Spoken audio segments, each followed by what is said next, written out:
Bonjour à tous, nous voici au pied de la lettre. Aujourd'hui, la nouvelle.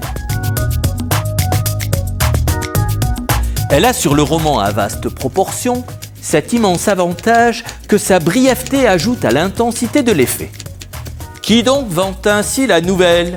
Ce cher Baudelaire, un spécialiste puisqu'il traduisit les célèbres nouvelles d'Edgar Allan Poe. Mais comment définir ce genre littéraire?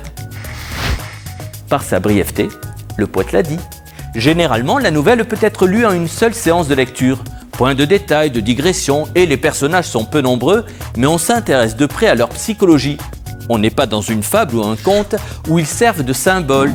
De même, contrairement aux fables et aux contes, la nouvelle ne cherche pas à nous donner une leçon. Même si le nouvelliste s'inspire d'un fait réel, ces nouvelles sont le fruit de son imagination. Le lecteur doit néanmoins pouvoir y croire, quand bien même s'agirait-il de nouvelles fantastiques ou de nouvelles de science-fiction. Quant à la chute, elle joue souvent sur la surprise. Comme disait Raymond DeVos, il faut savoir choix. Saviez-vous que la nouvelle est véritablement née dans l'Italie de la Renaissance, avec le Decameron de Boccace?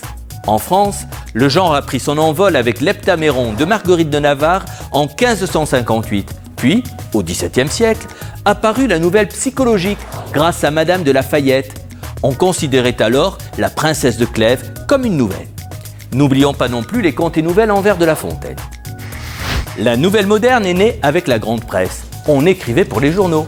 Barbé d'Aurevilly, Balzac, Mérimée, Maupassant, Henri Djem, Fitzgerald, Pouchkine, Tchekhov, Gogol, Kafka, Borges, Garcia Marquez.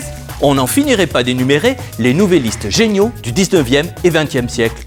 Comment? Vous ne les avez pas tous lus? Mais curieusement, alors que la nouvelle se porte aujourd'hui comme un charme dans le monde entier, les grands auteurs français la négligent à quelques exceptions près, comme Annie Saumont.